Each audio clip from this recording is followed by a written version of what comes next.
you're live. Okay, good evening. Call to order today's Plan Commission meeting on December 15th, 2021. May I have a roll call vote, please? Commissioner Tucker. Here. Commissioner Shank. Yes. Commissioner Shea. Here. Commissioner Flores, here. Commissioner Wright. Here. Commissioner Campos. Present.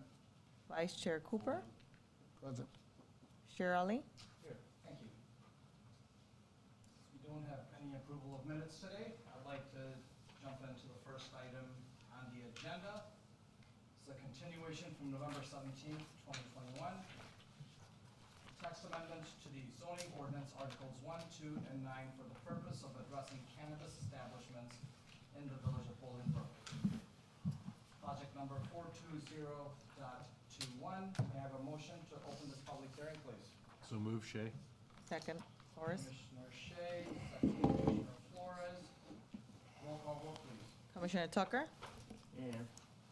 Commissioner Shank. Yes. Commissioner Shea. Yes. Commissioner Flores, yes. Commissioner Wright. Yes. Commissioner Campos. Yes. Vice Chair Cooper. Yes. Chair Ali. Yes, thank you. Mr. Eastman. Thank you. Thank you. Staff is here before you in order to request amendments to Chapter 54, specifically the sections pertaining to the definitions, permitted and special uses within our commercial and industrial districts, and the schedule of parking requirements and additional standards and criteria, all found again within Chapter 54.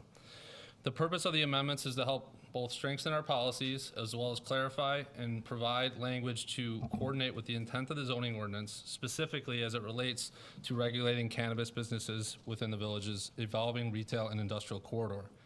Staff is proposing to amend the definitions by eliminating the stricken definitions before you and adding the underlined definitions.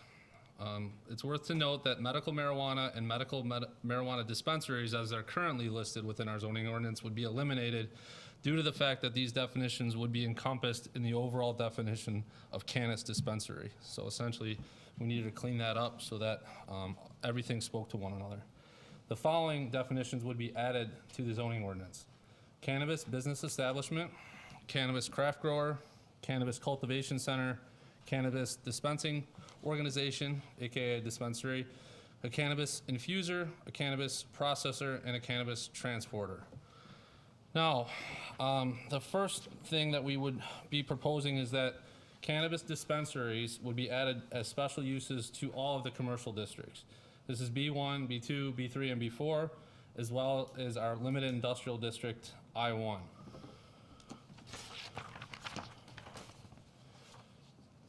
The medical marijuana dispensary center or clinic would be deleted from the I1 section for the reasons I just previously mentioned. These would be encompassed within the new definition of cannabis dispensaries. The cannabis cultivators, cannabis craft growers, and cannabis infusers and transporters would be added as a special use to our limited industrial district, which is I1. Now, moving on to the next part of it is the parking requirements.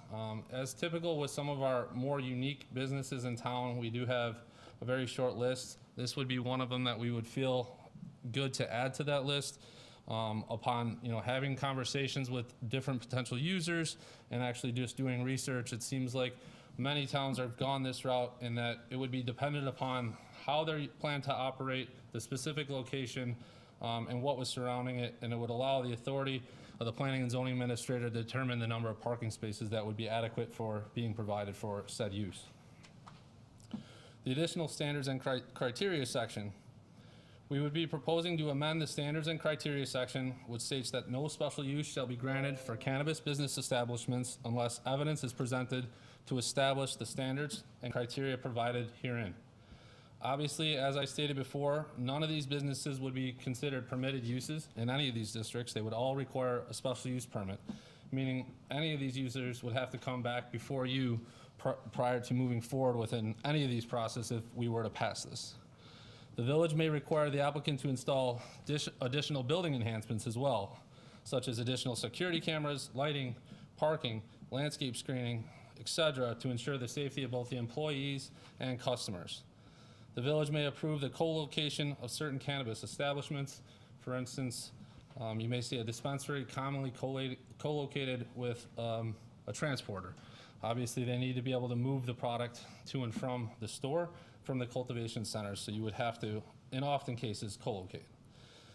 They must be authorized to operate pursuant to state law. So I think that's one of the most important things is nobody will come before the Plan Commission without having the license from the state of Illinois. They essentially are the ones who are at the front door of this and control who gets those licenses. So without having a license, the village would not entertain a special use. That's step one. They would have to show that they actually already have permission to operate. Much like any other special use, the Plan Commission shall also consider, a plethora of different things when we bring these items before you. The impact on neighboring businesses or any planned uses that may be within the vicinity, the size of the proposed structure along with their security plan, odor control plan. If we're talking cultivation centers, they're often coming with an odor control plan, and building code compliance. So we want to make sure, obviously, these buildings are in good condition and are ready to operate. The hours of operation, along with the anticipated number of employees and customers would be looked at, the parking demand, the traffic and potential impact to surrounding areas, the site layout, circulation, loading areas, all those things are obviously things that should be kept in the back of your minds when we review these in the future. Now, as it pertains to the different uses, there are some additional stipulations. Some of these are coming directly from the state, whereas some of them we've chosen to add a little bit more to it. Cultivation centers, they have to be at least 1,500 feet from a craft grower or an existing cultivation center. That comes directly from the state, as well as 500 feet from any property line that is occupied by a school. They may not contain more than 210,000 square feet of canopy space. Now, when you look at a cultivation center and a craft grower, they're very similar. However, that's just on a much smaller scale. So the craft growers are obviously allowed to grow, but instead of 210,000 square feet, they're limited to 5,000 square feet. But all the same rules would apply to them as they do for the cultivation center. Now with dispensaries, again, there needs to be that separation of 1,500 feet from any other dispensary. So it builds somewhat of a buffer once you have one. And then they also have to be that 500 feet from a property line of any lot that has an existing school on the property. And we would not allow any type of drive-through service. The infusers, processors, and transporters, again, they must maintain that 500 feet from the property line of any property that has a pre-existing school on the property. Now, I just wanted to provide a little bit of frame of reference. Obviously, our zoning ordinance is available, but this is the village of Bolingbrook. So what I tried to accomplish by showing this map is any of these areas that are bubbled in green are zoned commercial, and they're considered to have some of our higher commercial type uses. So you have the Promenade and IKEA and Costco. You have the Common Shopping Center and obviously 53, the truck stop, those areas along there. This is 53 in Boughton. You have kind of obviously Weber Road over here, Weber and Boughton. And then down here, you get down closer to I-55, you have the Tilted Kilts and 7-Eleven and some of those other retail uses over there. Over here, this is all undeveloped, but just to give you a frame of reference, any of those red circles, those are our schools. So anywhere a red overlaps a green, that area is really not going to be considered for obvious, it's not going to meet the criteria. So it starts to eliminate some of the areas that the village would even consider having a potential dispensary. So I understand that, when you look at a map and you see all this zone commercial and you think, well, man, they could put these things anywhere. But when you start to take into account the village of Bolingbrook has 5 school districts. We have a lot of existing schools sitting on big pieces of property that eventually start to come into play with some of our retail areas. So I just wanted to kind of give that as a frame of reference to show you where those kind of potential areas sit. With all that being said, I am here to recommend approval of the proposed amendments to the zoning ordinance, noting the fact that these perceived financial benefits, some of which we've passed already, which is that 3% cannabis tax, on top of the typical sales tax, would help to provide additional revenue to the village, while also bringing in additional jobs. A recent study showed that there's an estimated 321,000 Americans now working in the legal cannabis industry, all full-time jobs. They estimate this number to be over 750,000 jobs by 2025. This industry is quickly growing and it's not going anywhere, so I think it's time that the village at least put something in the ordinance that speaks to it. Lastly, according to the confidential survey that we handed out, which was made available to residents for over 2 weeks, and I believe it's still open, to provide their opinion on the matter yielded the following results. Should the village allow medical cannabis dispensaries? 77% responded yes. Should the village allow recreational cannabis? 72% responded yes. Should the village allow cannabis cultivation centers? 68% responded yes. So that's why I'm here before you to recommend approval, and at the moment, that concludes my report. Thank you, Mr. Eastman. Certainly appreciate it. I have one quick question. The 1,500 feet and the 500 feet, is that something that the state mandates, or is that a number that we came up with? The 500 feet is what we came up with, so that's these buffers, these red zones. That's our buffer. The state, outside of the 1,500 feet, they don't, that's it, right, Lauren? Correct. That's the only setback. That's the only setback the state has. So we felt we should at least protect the school zones. That was what we felt. Now, obviously, some cities have nothing, and they just take whatever the state says is fine, but we chose to put a little bit of an added buffer in there. Again, just because then it starts to push these in, certain areas. I think if we're gonna go down that route, it should be close to a highway, it should be in a commercial area, so I think away from schools kind of helps push those in that area. And that 1,500 feet from another existing cannabis dispensary or cultivation center, what have you, is that something that we will take into consideration before approving a special use? Obviously, we don't want Right. 8 dispensaries down Lily Cash Lane. Correct, yeah, I think personally, I'm gonna pretty much hold true to that. If we get one established and someone comes in and they're within that 1,500, I'll probably bring it right to the mayor and say, listen, this one doesn't qualify. Of course, we'd always bring it back to you technically for a variance, but I would personally like to make that buffer pretty much set in stone. That way, we kind of limit where they can go somewhat. We don't want these to be on every corner, clearly. And at this point, we have not put a cap on how many dispensaries or centers we would entertain? So within the zoning ordinance, I don't speak to business licenses, but they do plan to speak to that when it's brought to the board. So not only will the text amendment go, but they're gonna bring an ordinance that speaks to the business licensing, and they do plan to cap the amount of licenses that are issued. Very good. Those are the only questions I have. Any questions from the commissioners? Commissioner Shea? I noticed under the co-location of the establishments, those are fairly precise combinations, and you can't do cultivation and dispensary on the same location? Is that is that intended to prohibit co-location of cultivation and dispensaries? So, correct me if I'm wrong, but I believe if I have a license to open a dispensary, there's certain things that I can consider to co-locate with. Now, if I have both a cultivation and a dispensary license, you could potentially do that, but it's 2 separate licenses and 2 separate special uses that you'd be applying for. It's not necessarily that you couldn't do it, but it's 2 separate But things. it's a separate approval. Correct. Because you have to pull 2 completely separate licenses from the state. I didn't know if your intent was to prohibit that co-location, No, but it's not. It's to require multiple approvals. Correct. I don't think it's prohibited at all, no. Any further questions from the commission? Commissioner Tucker? The 210,000 square feet Mhm. of this space, does not the law allow for owners to have more than one facility? So that's per license that comes directly from the state law. So if I get a cultivation license, you're limited to that 210,000 square feet. You can't split that up into multiple locations, correct? No, Yeah, no. it's for one location.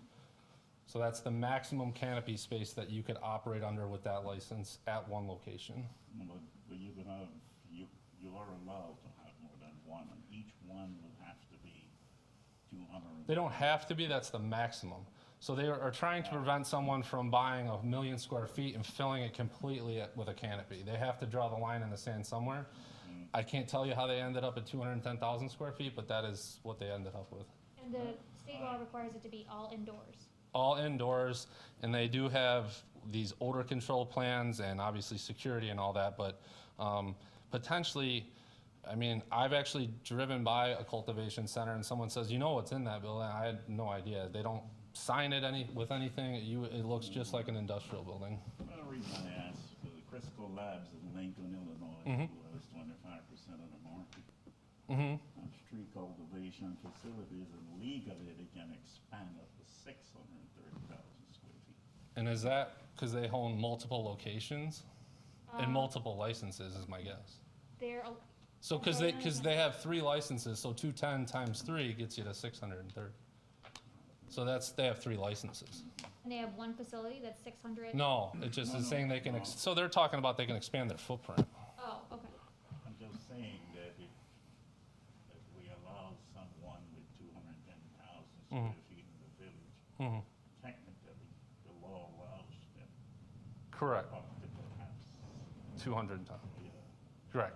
Now, I believe, again, Lauren kind of knows more of this in terms of the licensing aspect, but all the licenses are currently spoken for. So no one right now at the moment, there's not available licenses for cultivation centers or dispensaries. They're all currently spoken for. Now, they will release more, but at the moment, there's people with licenses waiting for certain locations to open up because there's certain pockets within the state that are in our situation that haven't decided upon it yet. And I'm sure that we may have someone call eventually about that because of our accessibility, 55, 355. We're 35 minutes outside Chicago, so I would assume eventually we will get that phone call. Well, there'll be 295 license issued in Correct. 2022.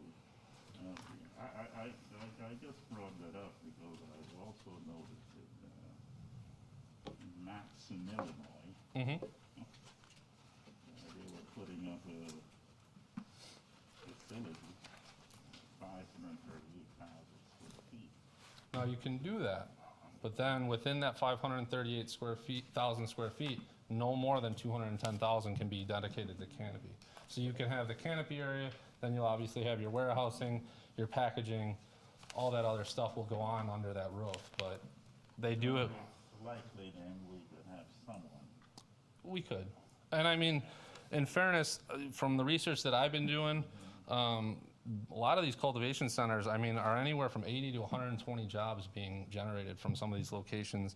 And granted, they're not, $100,000 jobs, but they're well-paying industrial positions. So I mean, that's something to consider too.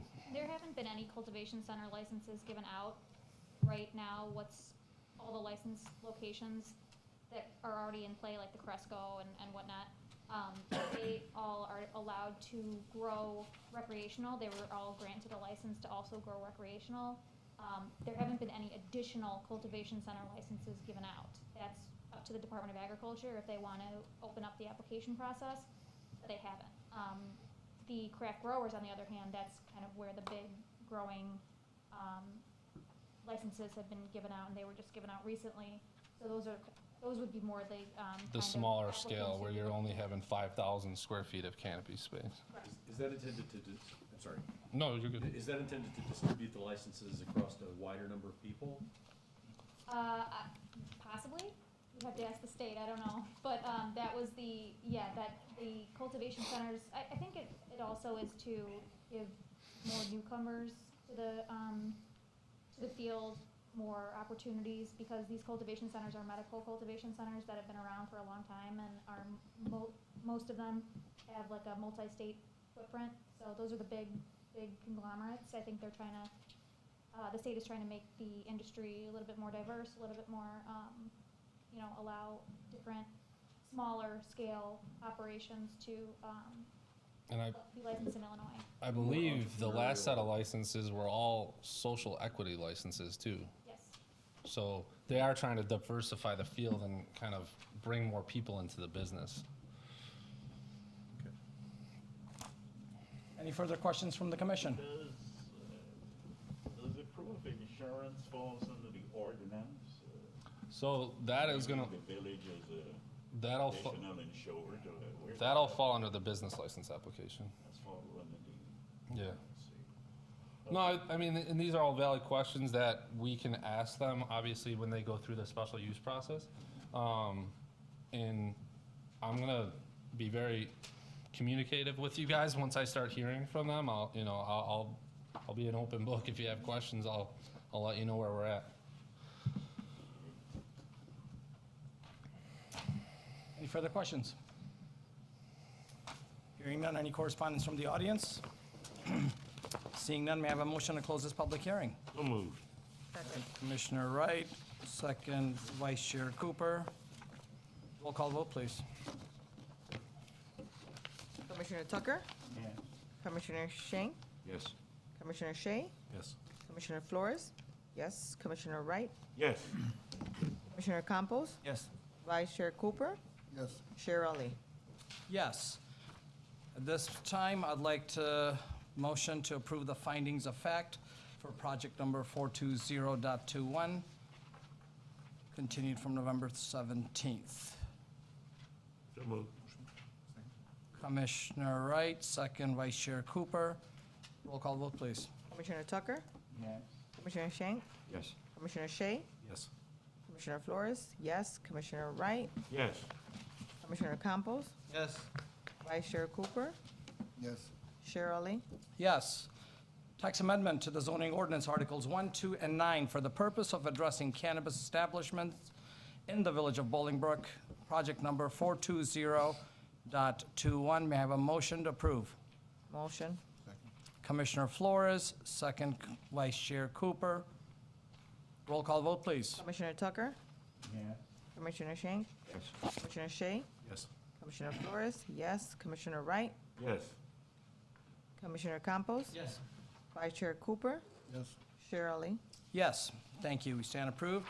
Next item on the agenda is a text amendment to the zoning ordinance, Articles 2 and 9, for the purpose of regulating assembly uses in business districts in the village of Bolingbrook, project number 421.21. May I have a motion to open this public hearing? So moved. Second. Commissioner Wright, second Commissioner Flores. Roll call vote, please. Commissioner Tucker, Yes. Commissioner Shank, Yes. Commissioner Shea, Yes. Commissioner Flores, yes, Commissioner Wright, Yes. Commissioner Campos, Yes. Vice Chair Cooper, Yes. Chair Ali. Yes, thank you. Mr. Eastman, you have the floor. Thank you. Staff is before you tonight to request an amendment to Chapter 54, specifically the sections pertaining to the permitted and special uses within our commercial districts, as well as the additional standards and criteria. The purpose of this amendment is once again to help strengthen our policies as it specifically speaks to regulating the assembly uses we find within our ever-evolving retail corridor. First up would be the permitted and special uses. The following item, which I'll describe below, I won't continue to repeat the same sentences over and over. Essentially, all the striking of certain sentences as well as the addition of certain words all ends up to be the same exact definition. So I'll kind of read it, and I don't want to keep repeating it 6 or 7 times. The following item is being added as a special use to all of our commercial districts. This is B1, B2, B3, and B4, while being removed as a permitted use within the B4. So currently, this definition, well, a version of it is existing as a permitted use. We're gonna make them all special uses. That way, all these things have to be brought back before the Plan Commission. So the definition of this particular use is a dance hall, discotheque, banquet hall, private club, tavern, cocktail lounge, nightclub, and/or any eating or drinking establishment that has been approved for live music or pre-recorded music, such as a DJ or karaoke, that has approved occupancy limit of 25 people or more. Now, within the additional standards and criteria, there's specific uses listed under the live entertainment that coincide with that definition that I just listed. So all we're doing is taking the definition that I listed and then dropping it in all those specific places. also, obviously, we're adding, the reason why we're here before you is to add this offset for tax, which states all special uses listed under the live entertainment definition, that subsection, located in any business district would be subject to this offset tax pursuant to Chapter 46, which is taxation of the municipal code. The tax shall serve to make up for the lost sales tax which could have been generated from a retail business in that location. This tax shall be in addition to other fees and taxes which may be applied to the operation of said business. The tax shall be 2.5% of the per participant / attendee cost, or 2.5% of the gross amount of the cost if the charge is based on a lump sum. So for example, if a banquet hall were to apply for a special use and be approved to operate, moving forward, and let's say they charge $50 per person, the tax would be $1.25 per person and then if it was a lump sum, so if you don't charge per person, and you were to charge, let's say the cost of the event was $5,000, it would be a $125 tax that you would pay for that particular event. So it's not a tremendous amount of money that we're looking to recapture. It's no different than, it's just a little more than the 1.5% plus the 1% that we collect from the tax now. So it's essentially trying to replace that sales tax. If approved, this would go into effect and be applicable to any special use approved after this ordinance were to go into effect. That being said, staff recommends approval of the proposed amendments to the zoning ordinance. That concludes my report. Thank you, Mr. Eastman. Pretty simple here. Just one quick question. Since we took out outdoor beer gardens, outdoor cafes that serves alcoholic beverages, what if a beer garden or a restaurant has a patio Correct. outside? They decide to have live mariachi music or a DJ perform. How do we address that then? So if it's going to be something that is consistent and not just for a special event, then they would have to come back for a special use to do live music. And that's where we would look at that. But the majority of the businesses that we have now already have that existing special use for outdoor entertainment. So it would not be retroactive to any of those businesses. It would just be to the businesses that apply for the special use moving forward. And I know some of the commissioners had questions early on before we started going live. Would you describe the offset for tax loss? Yeah. So our viewers can hear you out? So that's what I was speaking to. This is, the offset for tax loss is essentially trying to make up for what would be made from a retail business. So instead of, let's say, having a 10,000 square foot space filled with office max, it becomes a banquet hall. Well, a banquet hall does not typically pay any type of sales tax to the village. They're paying simply property tax and their rent. So what this tax would do is essentially try to generate some money back that the village could collect for allowing them to operate within a retail district. Because again, these aren't permitted uses, they're special uses. So we're not prohibiting any permitted use or making any permitted use within the district pay additional. This is simply for the special uses that pertain to live entertainment. Very good. Thank you for that explanation. Any questions from the commission? That was your question. Hearing none. Any correspondence from the audience? All seeing or hearing none, may I have a motion to close this public hearing? So moved. Second. Commissioner Wright, second Commissioner Shea.